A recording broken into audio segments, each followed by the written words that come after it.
부처님께서는 사람이 세상을 떠난 뒤 얼마 만에 다시 태어나는지에 대해 어떻게 말씀하셨을까요? 어떤 이들은 77일, 즉 49일이 걸린다고 하고 또 다른 이들은 그보다 더 오랜 시간이 걸릴 수 있다고 말합니다. 하지만 이 문제는 그리 간단하지 않습니다. 아미타 부처님께서 과거세의 법장 비구로 수행하실 때 지구에서 온 500명의 수행자들에게 아주 특별한 가르침을 주신 이야기가 경전에 전해져 내려옵니다. 그 가르침은 짙은 안개를 꿰뚫는 밝은 빛처럼 사람이 죽은 뒤 다시 태어나는 과정의 신비로운 베일을 벗겨주었습니다. 여러분도 궁금하지 않으신가요? 사람이 세상을 떠난 뒤 과연 얼마나 지나야 다시 태어날 수 있는 것일까요? 바람은 부드럽고 햇살이 따사로운 어느 오후였습니다. 하늘은 보석처럼 푸르렀고 솜사탕 같은 구름이 한가로이 떠다니고 있었습니다.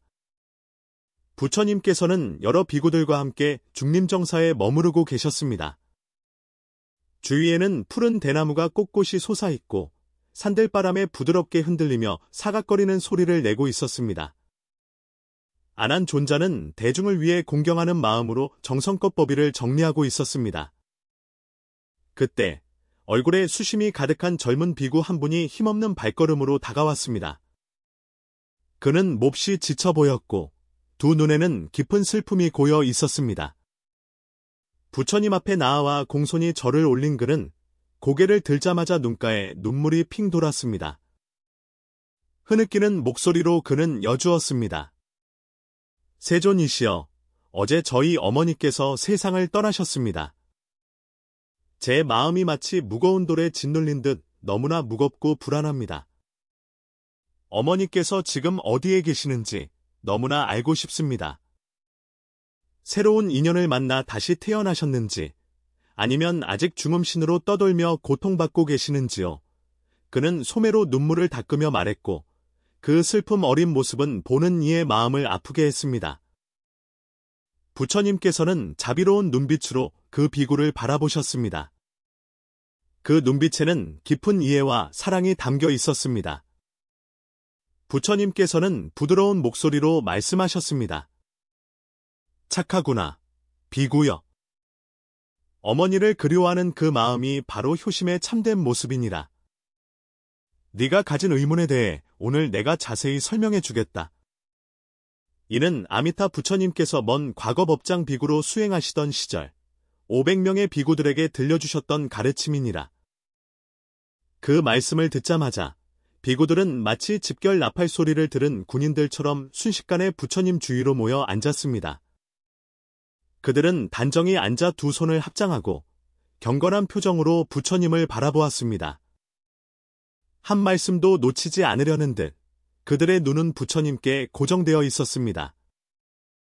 부처님께서는 차분한 목소리로 이야기를 시작하셨습니다. 아주 먼 옛날, 헤아릴 수 없는 시간이 흐르기 전에 아미타 부처님께서 법장 비구로 수행하시던 때가 있었다. 그분은 새소리와 바람소리만이 들리는 깊고 고요한 산림 속에서 정진하고 계셨다. 그때 500명의 비구들이 가르침을 청하기 위해 찾아왔는데 그중 선명이라는 비구가 있었다. 그는 자신의 가족이 세상을 떠났다는 소식을 막 듣고는 하늘이 무너지는 듯한 슬픔에 잠겨 있었다. 그는 황급히 법장 비구에게 달려가 울먹이며 여쭈었다. 큰 스승이시여, 사람은 세상을 떠난 뒤 얼마나 지나야 다시 태어날 수 있습니까? 제 가족은 지금쯤 다른 세상에 태어났을까요? 선명 비구는 말을 잇지 못하고 눈물만 흘렸다. 법장 비구는 슬픔에 잠긴 선명의 모습을 가엾이 여기며 부드럽게 손을 뻗어 그의 어깨를 어루만졌습니다. 그리고 온화한 목소리로 말했습니다. 선명이여, 먼저 그 슬픔을 잠시 내려놓고 마음을 편안히 하여 내 말을 들어보아라. 그날 산림에는 옅은 안개가 자욱하여 신비로운 분위기를 더했습니다. 흙과 풀 내염이 섞인 맑은 공기를 깊이 들이마시니 온몸이 상쾌해지는 듯했습니다. 숲속의 새들은 마치 자연의 교향곡을 연주하듯 즐겁게 지저귀고 있었습니다. 법장 비구는 평평한 바위 위에 자리를 잡고 앉았고 500명의 비구들은 그를 중심으로 둥글게 모여 앉았습니다. 모두가 배고픈 이가 음식을 기다리듯 간절한 마음으로 법장 비구의 가르침을 기다렸습니다. 중생은 죽음을 맞이하면 영혼이 육신을 떠나 중음신의 상태에 이르게 된다. 이 중음신이란 마치 우리가 꿈을 꾸는 것과 같아서 실체도 아니고 그렇다고 아무것도 없는 허무도 아닌 두 가지 존재 형태 사이의 과도기적인 상태에 놓인 것을 말한다. 마치 길 한가운데 서서 어디로 가야 할지 모르는 것과 같으니라. 다시 태어나는 시간에 대해서는 세상 사람들이 생각하는 것처럼 정해진 날짜가 있는 것이 아니다. 법장 비구의 목소리는 큰 종소리처럼 묵직하고 단단하게 살림 속에 울려 퍼졌습니다. 선명 비구는 마음이 조급해져 참지 못하고 물었습니다. 그렇다면 77일, 즉 49일 안에 다시 태어나야 한다는 말은 어찌 된 것입니까? 저는 망자가 49일이 지나면 반드시 환생해야 하며 그렇지 않으면 오랫동안 떠돌게 된다고 들었습니다. 그것이 사실입니까?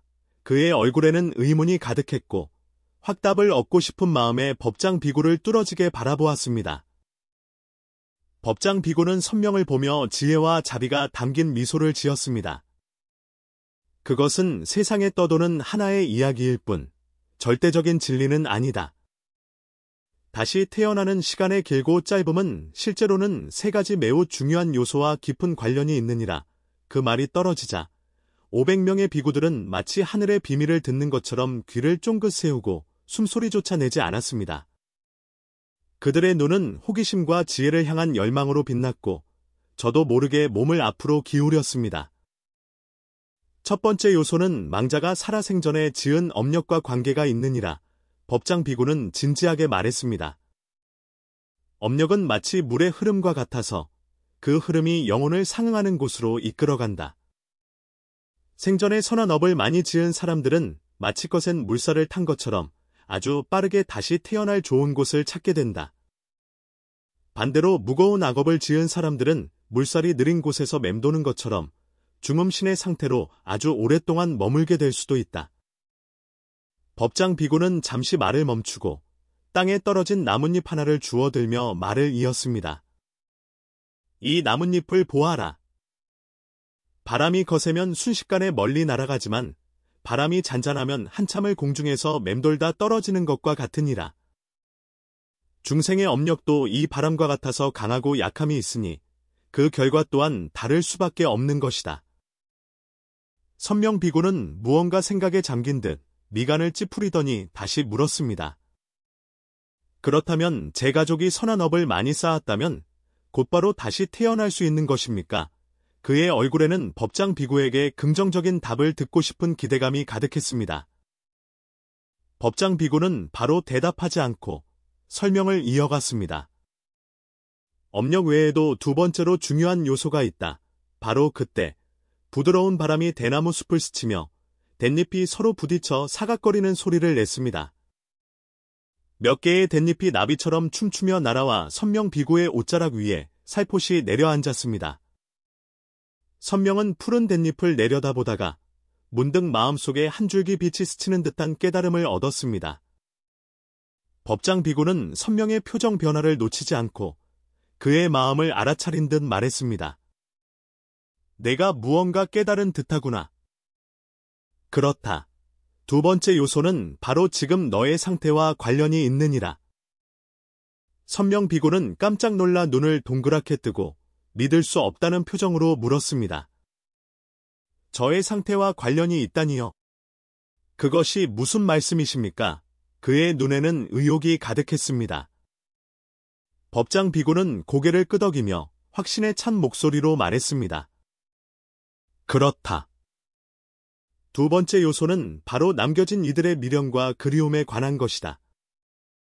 만약 망자가 이 세상에 이루지 못한 소원이 너무 많거나 세상에 대한 집착이 매우 강하다면 중음신의 상태에 더 오래 머물게 될 수 있다. 특히 살아있는 이들이 고인을 향한 그리움에 잠겨 지나치게 슬퍼하면 오히려 떠난 이의 영혼이 안정을 찾지 못하고 방황하게 되어 다시 태어나는 시간이 길어지게 되느니라. 이 말씀에 선명 비구는 깊은 생각에 잠겼습니다. 자신이 며칠 동안 슬픔에 잠겨 있었던 것이 오히려 가족의 평안한 길을 막고 있었던 것은 아닌지 후회스러운 표정을 지으며 마음속으로 자신을 탓했습니다. 법장 비구는 모든 비구들이 진지하게 생각에 잠긴 것을 보고 말을 이었습니다. 그리고 세 번째 요소는 더욱 특별하니라. 그것은 말이 채 끝나기도 전에 멀리서 맑고 은은한 종소리가 울려 퍼졌습니다. 그것은 사찰에서 공양 시간을 알리는 종소리였습니다. 법장 비구는 먼 곳을 바라보며 미소를 지었습니다. 공양 시간이 된 듯하구나. 우선 공양을 하고 와서 이야기를 계속하도록 하자. 선명 비구는 마음이 다급해져서 간청했습니다. 큰 스승이시여, 부디 세 번째 요소를 먼저 알려주십시오. 저는 제 가족이 너무나 걱정됩니다. 그의 눈빛에는 간절함이 가득했습니다. 법장 비구는 깊은 눈으로 선명을 바라보며 나지막이 말했습니다. 세 번째 요소야말로 가장 중요하며 영혼이 나아갈 길의 근본을 결정짓는 것이다. 이 요소를 들으면 너는 삶과 죽음에 대한 이해가 완전히 바뀌게 될 것이다. 종소리가 잦아들자 법장 비구는 지혜를 갈망하는 비구들의 눈빛을 보았습니다. 그들의 눈은 마치 마른 땅이 단비를 기다리듯 배움에 대한 열망으로 빛나고 있었습니다. 법장 비구는 가르침을 마저 끝내야겠다고 생각했습니다. 세 번째 요소는 영혼 스스로의 원력과 그 마음에 깃든 정력에 달려있다. 법장 비구의 목소리는 갑자기 장엄하고 엄숙해졌습니다.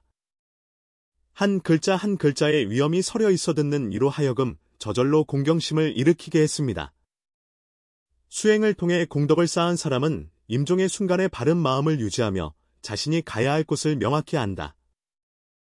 그러면 그는 자신의 원력과 정력에 힘입어 아주 빠르게 원하는 세상으로 왕생할 수 있다. 그러니 길고 긴 중음의 과정을 겪을 필요가 없는 것이다. 선명 비구의 눈이 어둠 속에서 한 줄기 빛을 본 듯 환하게 빛났습니다. 그는 흥분하여 물었습니다. 그렇다면 만약 생전에 정토법문을 닦아 한마음으로 아미타 부처님을 염불한 이들은 임종의 순간에 서방정토 극락세계에 왕생하여 더 이상 윤회의 고통을 겪지 않아도 된다는 말씀이십니까? 그의 얼굴은 법장 비구의 인정을 바라는 기대로 가득 찼습니다. 법장 비구는 흐뭇하게 고개를 끄덕이며 말했습니다. 훌륭하구나. 훌륭해. 너는 이미 핵심을 깨달았도다.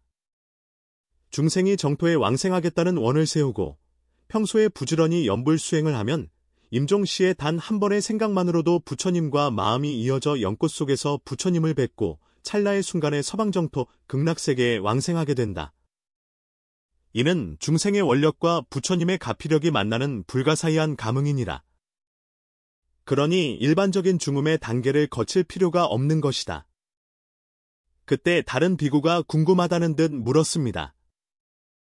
그렇다면 특별한 수행을 하지 않은 보통 사람들은 다시 태어나는데 보통 얼마나 걸립니까? 그의 눈에도 자신과 관련된 이 문제에 대한 궁금증이 가득했습니다. 법장 비구는 인내심을 갖고 설명했습니다. 보통 사람들의 경우 특별한 업력에 이끌림이 없다면 대개 77일, 즉 49일 안에 다시 태어나는 과정을 마치게 된다.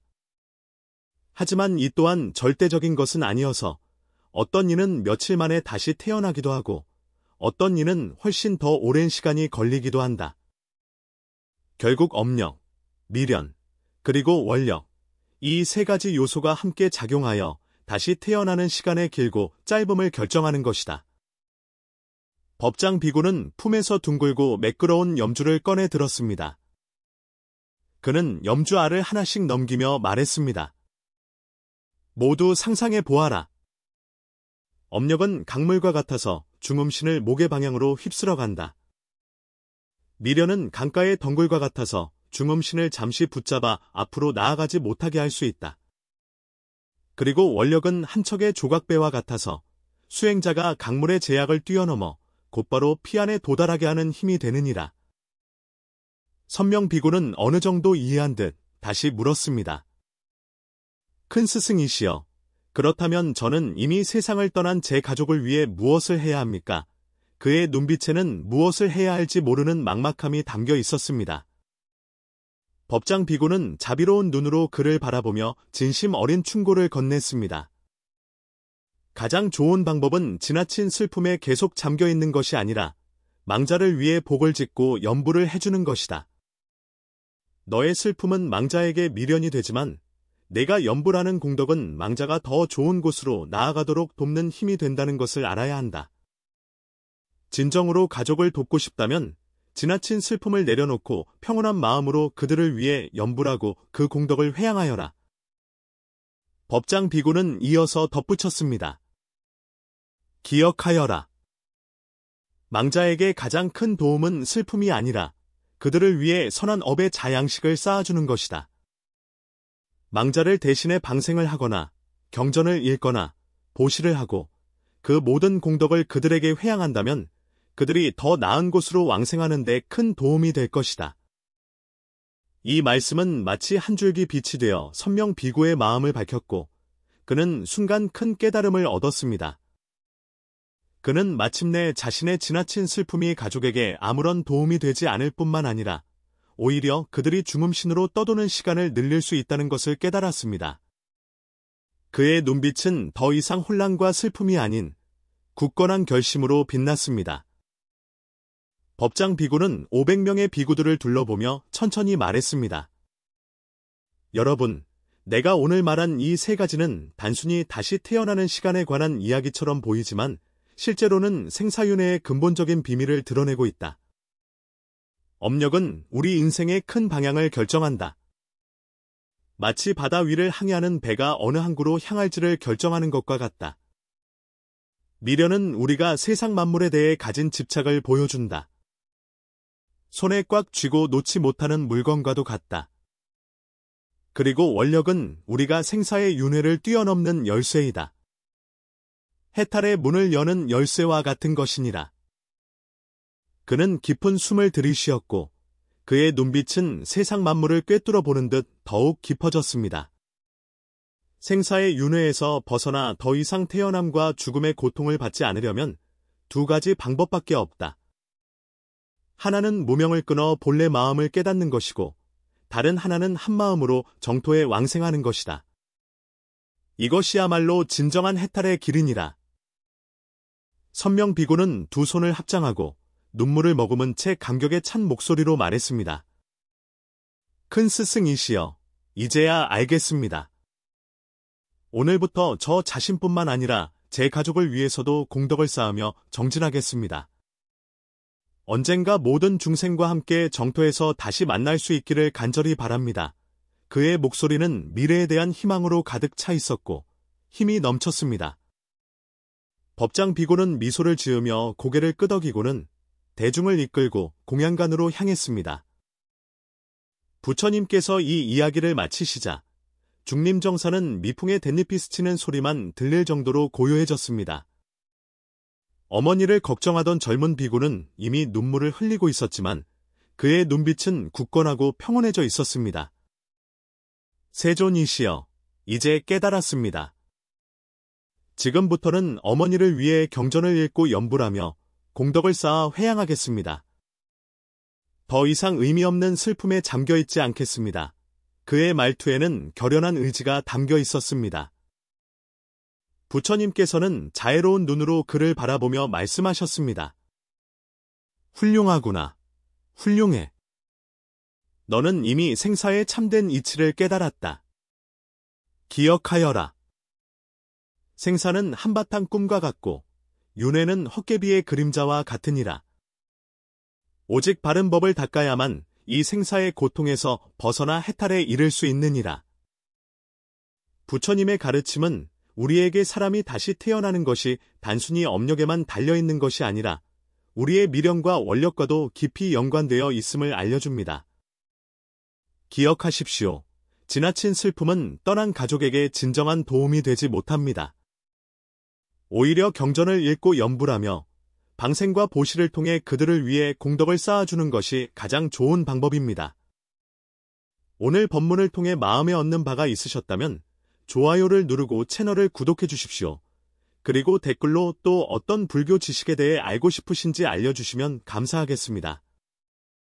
다음 영상에서 다시 뵙겠습니다.